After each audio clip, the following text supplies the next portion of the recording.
네, 안녕하십니까. 박선영입니다. 디지털 세상, 정보화 사회는 빈부격차, 그리고 정보격차와 같은 양극화를 심화시키는 것으로 알려져 있죠. 그런데 정보화 사회가 오히려 무명의 가난한 사람들에게도 엄청난 기회를 부여한다고 말하는 사람이 있습니다. 자, 여러분, 영화 슬럼독 밀리어네어의 원작 소설 Q&A의 저자 비카스 스와루프를 소개합니다. 큰 박수로 맞아주십시오.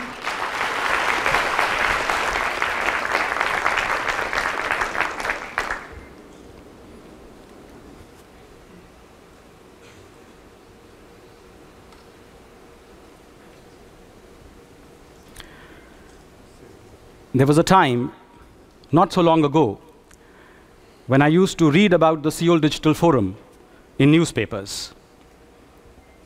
I have always admired this unique platform where visionary leaders speak about inspiration and innovation in the digital age. So today, to be a speaker myself is both humbling and daunting. Now, the theme of this year's forum is connected into a shared future. And central to this future will be the connectors. People with a unique ability of bringing others together. During the last 2 days, we have heard from some of the world's greatest connectors, people like Larry King and Gloria Steinem and Naveen Selvadurai. But they have left me to answer the million-dollar question: who wants to be the next connector?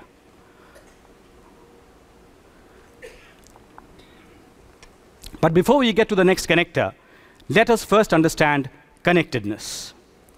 Just a couple of hours ago, I was Skyping with my son in Montreal, more than 10,000 kilometers away. And seeing him on the screen of my laptop made me marvel once again on how distance has collapsed in this age of satellite TV, instant messaging, mobile phones, and the all-pervasive internet. We live in a digital world that is connected all the time, whether through desktop, notebook computer, console, tablet, personal music player, or smartphone devices. Matters have reached such a point that in an opinion poll last year, 29% of respondents said it was perfectly acceptable to stay connected even during a honeymoon.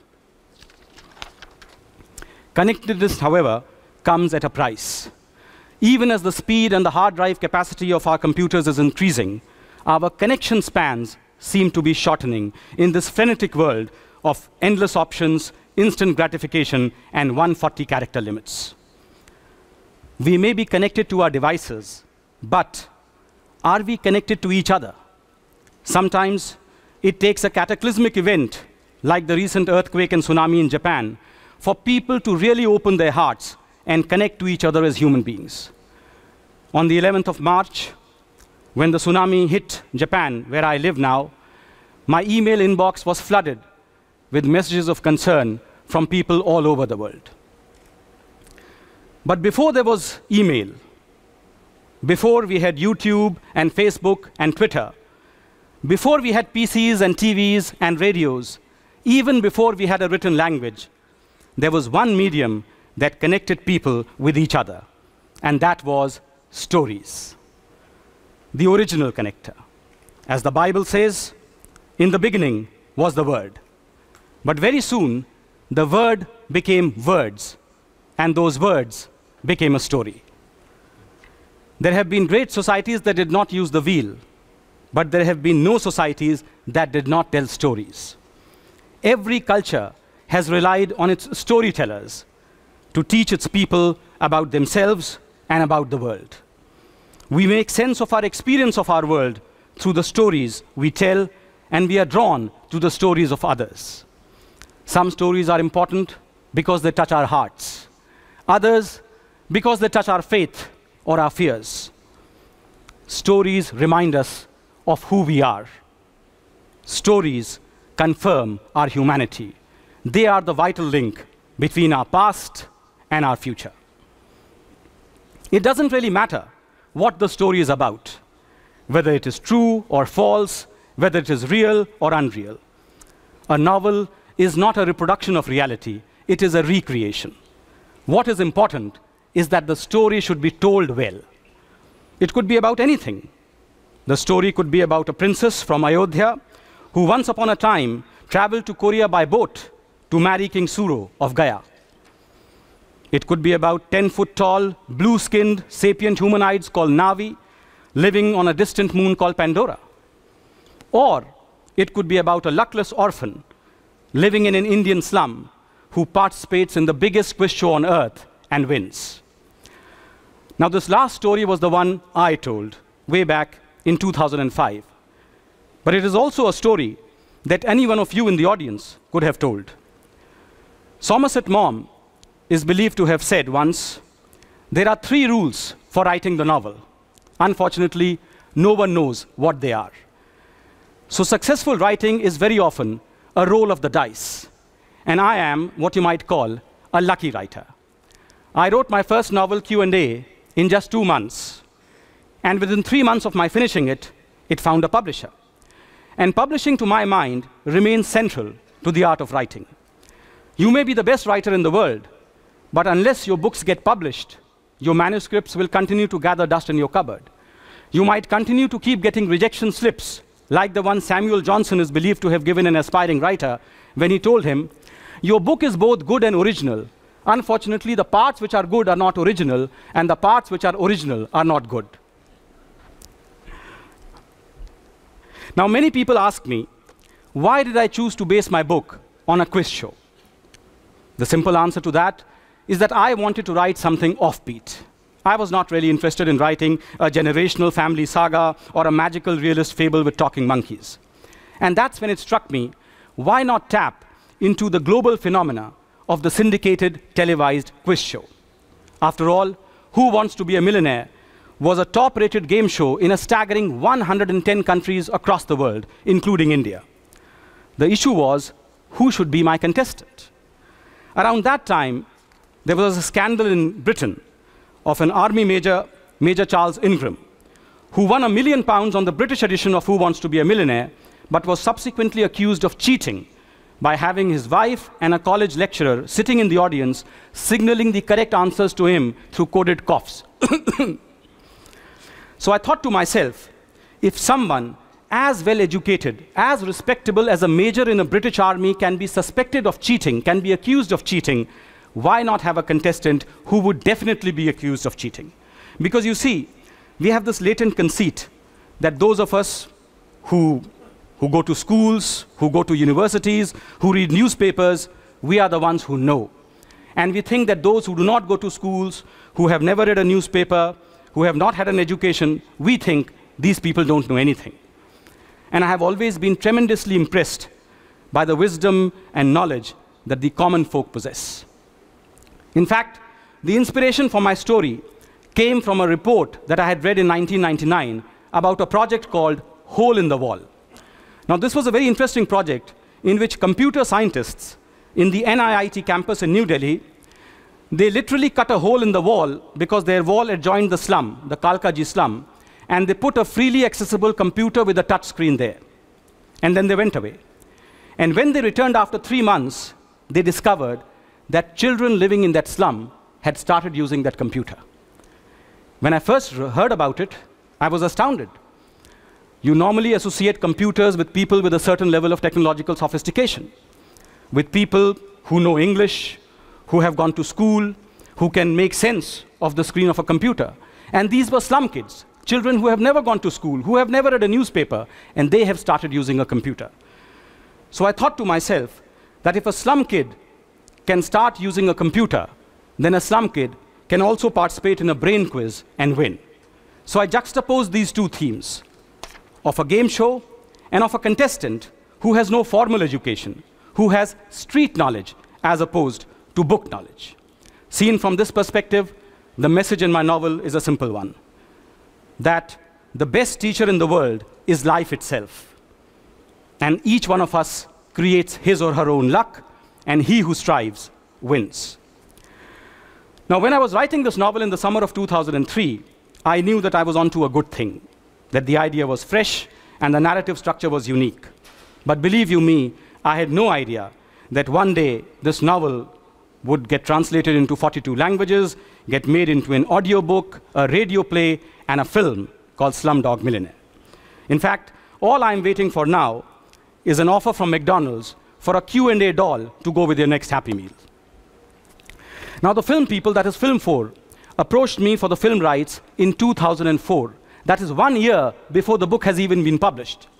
And that surprised me, because I thought, how do they even know that I have written a book? In fact, BBC in an interview, they asked me, Mr. Swarup, when you were writing this novel, could you imagine it as a film? And my answer was, I couldn't even imagine it as a book.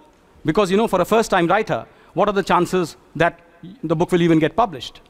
Anyway, then I met Simon Beaufoy, the person who was hired by Film 4 to write the screenplay of Slumdog Millionaire. And Simon said, I love your book, it's a fantastic novel, but it will not work as a film. Or, to be more precise, all of it would not work as a film. But he made me a promise. I will remain faithful to the soul of your novel. And I think that is a promise that he has largely delivered upon. Once the film was made and released, it literally took the world by storm, winning more than 70 awards, including 4 Golden Globes, 7 BAFTAs, and a staggering 8 Oscars. And since then, everyone has been asking me this one question: how do I feel about the adaptation? And it is a ticklish question for me to answer. I mean, Q&A is my book, but Slumdog Millionaire is not my film. It is Danny Boyle's film. Even as I was thinking how to approach this question, I came across a brilliant parallel in India. A Bengali writer called Mani Shankar Mukherjee had one of his books made into a film by none other than Satyajit Ray. And he was asked the same question: Shankar, how do you feel about the film? And Shankar thought about it, and then he said, you know, giving permission for your book to be made into a film is a bit like giving your daughter away in marriage.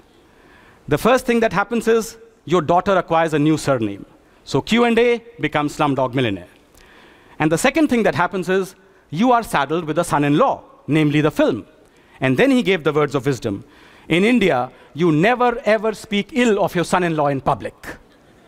So you will not hear me carping about how the film is different from my book. You will not hear me say that while my book was about luck, the film is very explicitly about destiny. You will not hear me complain, how can a slumdog access Google and work on the internet? The fact of the matter is, Slumdog Millionaire works as a film. The Wall Street Journal described it as the film world's first globalized masterpiece. Cameron Bailey, the co-director of the Toronto Film Festival, called it the first cultural success of our new depression. And it is easy to see why. With its timely setting of a swiftly globalizing India, and combining it with timeless melodrama and a hard-working orphan who withstands all manner of setbacks, Slumdog Millionaire plays like Charles Dickens for the 21st century. It helped, of course, that it was based on a great story called Q&A. Now, many people ask me, how did I become a writer? Did I always want to become a writer? The short answer is no. I've been a professional diplomat for 25 years. I never knew that I could be a writer. I never had English literature as my subject. I have not been within 10 miles of a creative writing workshop. But I was always a voracious reader. And I think that the key to being a good writer is to first be a good reader. Unfortunately, reading is becoming a dying habit in our schools. As the joke goes, the teacher at an American school asked a student, tell me, who's your favorite author? And the pupil replied, teacher, my favorite writer is George Washington. So the teacher was perplexed, saying, but George Washington never wrote any books. And the pupil said, that is why. We are turning into a society of computer geeks and PS3 nerds who know how to use their thumbs, but not their brains. I saw this wonderful cartoon the other day in the International Herald Tribune, in which there are these two kids standing in front of a book. Behind them, you can see the masses of wires going into their laptop and their PS3 and their Xbox. And one of them turns to his friend and says, it's called a book, not sure where the batteries go. It's a cartoon, but not very far from reality. My own younger son does not like reading. I tell him, okay, you don't want to read Tolstoy? Don't read Tolstoy. At least read Harry Potter. And he says, Dad, I'll wait for the movie to come out. So we are living in a world where reading is being replaced by gazing. But only through reading are you able to immerse yourself in the mind of a writer, in his or her own world. More importantly, you are able to pick up the clues to developing a story, a plot. Sometimes people ask me if being creative is a special gift. No, it is not. Each and every one of us is a creative person. As someone said, everyone who has ever taken a shower has had an idea. It's the person who gets out of the shower, dries off, and does something about it who makes a difference. The creative person has the idea. The innovator goes and creates a product based on a new idea. But the question still remains, how do ideas come? And the answer to that is, they can come from anywhere, as long as you are open to them. The trick is to be curious about our world. As Walt Disney said, it's curiosity that keeps leading us down new paths. New ideas can come from anywhere, as I said. They can come from a random thought or an overheard conversation, from a bizarre dream or a beautiful piece of art, from a book, a newspaper, a magazine, a piece of music, anything. That is the second point I want to make. Ideas don't appear magically in a genius's head from nowhere. They always build on what came before. That is why it is important for us to be eclectic, to have awareness of what is happening in the world beyond our own field of specialization. It is one of the paradoxes of creativity that in order to think originally, we must first familiarize ourselves with the ideas of others. Serendipity is also important, being in the right place at the right time. The idea of using microwave energy to cook food was accidentally discovered by Percy LeBaron of the Raytheon Company when he found that radar waves had melted a candy bar in his pocket. The last ingredient is testing. Many first-time writers think that they have written the next greatest novel possible, winner of the Pulitzer Prize, the Booker Prize, but that's not the case. And that is why the friend circle, the peer group becomes important. Of course, all your ideas may not work, but it is important that even though you have failed, you had the idea at least. As Edward de Bono said, it is better to have enough ideas for some of them to be wrong than to be always right by having no ideas at all. My last point, there is no substitute for hard work. There are no shortcuts to success, unless, of course, you happen to be born with a silver spoon in your mouth. Whatever you do, you have to do with dedication, with sincerity, and with an eye for perfection. It may need not be perfect 100%, but you should feel that you gave it 100%. Armed with these simple rules, there is nothing to stop anyone from becoming a writer, connecting to the world of stories, and becoming a connector himself or herself. And there's never been a better time to be a connector, because we are all living in the most exciting era of innovation and inspiration in human history. History itself seems to be accelerating, as the events of the last few months have shown, beginning with the Arab Spring and ending with the end of Osama bin Laden. As Joseph Nye tells us, there are two types of historical power shifts that are occurring in history, in our current century: power transition and power diffusion. On the one hand, old dictatorships are giving way to movements for change led by ordinary people. On the other hand, the new information revolution sweeping through the globe is empowering us all. Everything is now literally at our fingertips. The internet has become the library for knowledge, and search engines are our gateway onto the web to find it. Empowerment, in turn, fuels creativity. We are already seeing the emergence of new platforms that catalyze the discovery of a Susan Boyle or a Justin Bieber. The digital age is ushering in both the democratization of reading and writing. The cell phone novel is one example. Bloggers are the second one. The third is Wikipedia, online collaboration. In fact, very soon we could have books which emerge as a result of a collaboration between author and reader. Similarly, e-book technology, which could one day lead to the disappearance of the newspaper, is allowing new voices to be heard, new stories to be told, without the mediation of a middleman. I am a firm believer that democracy and technology are the two most important tools available to us for promoting social justice, empowering the disadvantaged, and realizing the fullness of human potential. South Korea itself is a perfect example of this. Young, well-educated Koreans have access to the best information network in the world, and they are thinking out of the box. The wave of popular Korean culture, the Hallyu, continues to dazzle audiences from Manipur in India to Yokohama in Japan based on unceasing innovation. So all that you need, remember, is curiosity, confidence, and a computer. I opened my talk by asking the million-dollar question, who will be the next connector? And I close with the answer, you. Each and every one of you has the potential to be the next connector. The digital age may have ushered in new ways of telling the story, new ways of reading the story, and finally, new kinds of stories themselves, but it has not dimmed and will never dim mankind's perennial fascination with a good story. So go ahead and tell yours. Thank you.